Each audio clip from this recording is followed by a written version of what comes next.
Hi, my name is Elizabeth and welcome to my DIY channel. Before we get started, in case you don't make it to the end of this video, I want to go ahead and invite you to visit my channel and subscribe. I have lots of DIY videos out now, more on the way, and they range from woodworking to life hacks to sewing, so please check that out and subscribe. First of all, I want to apologize for this very annoying camera angle. The rest of the video will not be like this. I had to use this kind of shot because what I'm going to show you how to do it is right now down by my ankles, but I also need my face in the shot so that I can introduce myself. This was the only angle I could use without being a million miles away from the camera and having to shout. So bear with me through this introduction, and the rest of the video will be that normal widescreen angle. And what I'll be showing you in this video is how to take wide leg pants and turn them into what they call jogger pants, or elastic cuffed pants. Now, for any of you that went to middle school in the mid-90s, you know that there were certain lunch tables that you could not sit at unless you were wearing wide leg pants. Fashion was that fierce back then, and either ironically or dramatically, I now hate wide leg pants, and all I really want is just elastic at the bottom of my pants, at the top of my pants, and no shoelaces. So either I'm an 8-year-old or an 80-year-old at heart, but either way, it's all about comfort. So if you're tired of your wide leg pants flopping around, getting wet or dirty from the ground, I'm going to show you how to easily solve that first world problem in this video. So to get started, I'm going to go over everything you need, and this whole task won't take longer than 30 minutes, even if you have minimal experience sewing. This is one of the first things I learned when I was being taught how to sew. And it's also a task that requires very little precision, meaning if your stitches aren't perfectly straight, no one's going to notice. So it's a really great project for beginners. And what you're going to need is a sewing machine, thread, bobbin installed, your pants, obviously, a measuring device of some kind, scissors, and 2 safety pins.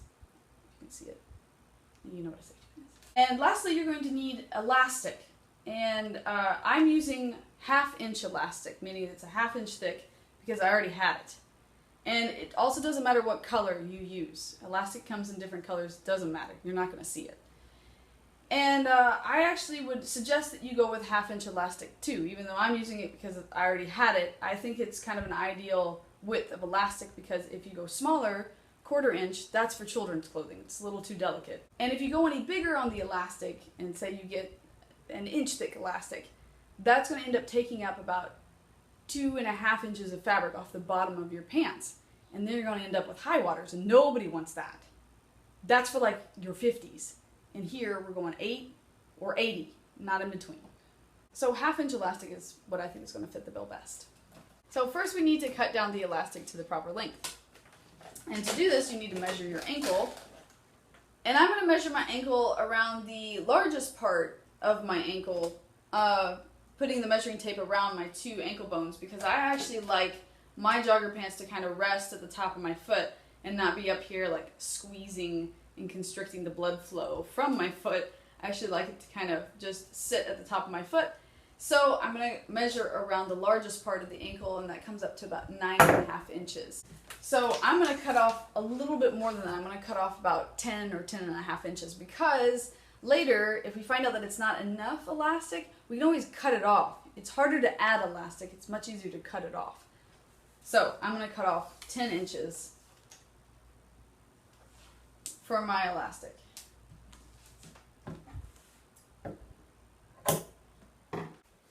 Now what I'm going to do is turn the leg inside out,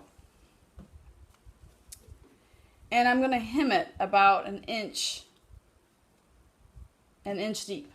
So if you don't trust yourself to make a perfectly straight hem here, you can iron this down to keep it in place, or you can pin it in place with push pins. But I actually feel confident enough that I'm just going to wing it and eyeball measure it. And I'm going to sew along the original hemline that from the manufacturer. Just makes it easier. It's something to follow. So I'm giving it about an inch and a half cuff here.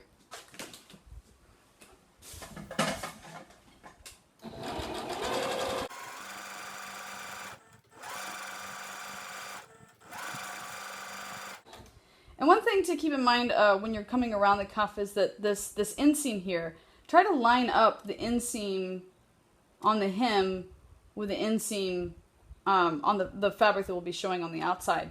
That way you know that you've got a straight line going.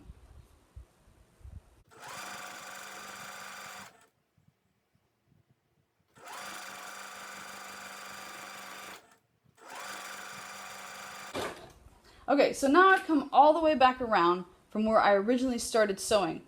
And I'm not going to complete the hem. I'm going to leave this little hole here. I'm going to do a reverse stitch to make sure that that stitch doesn't split. And I'm going to leave a hole here because this is how we're going to get our elastic in the next step.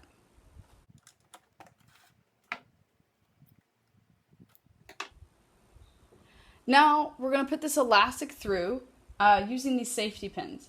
First of all, I'm going to pin one to the end of the elastic. This is going to help us get it all the way through that hem, all the way around that hem. You'll see why in just a moment. And the other end, I'm going to pin to this inseam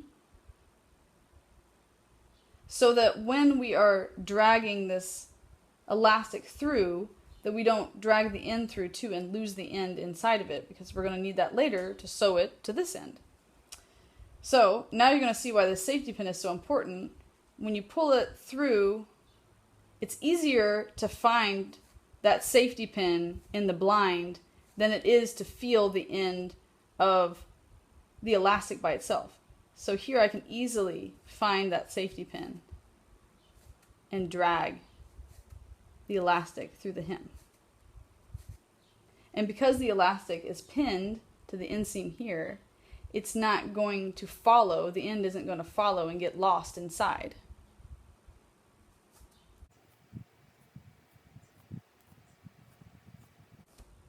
Now you can kind of see the effect the elastic is having on the fabric. It's gathering, that's what this is called. It's gathering the fabric, and it really just makes it look nice and even once you get it all spread out.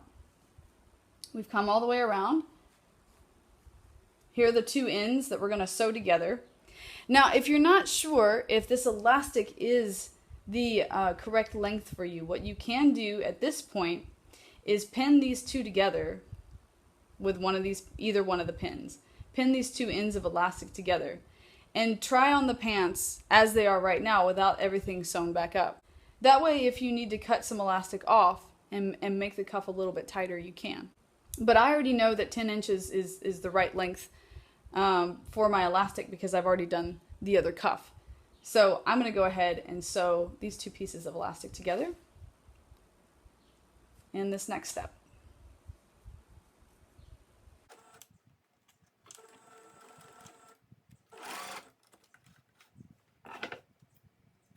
Okay, now, as you can see, that elastic is just going to recede back into that hem.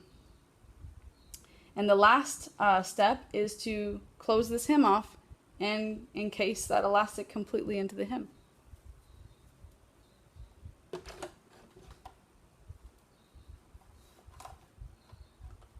Now it's really important in this step that you make sure that you don't sew the elastic into this stitch. So make sure that you can feel it pretty far away from the stitch that you're about to make.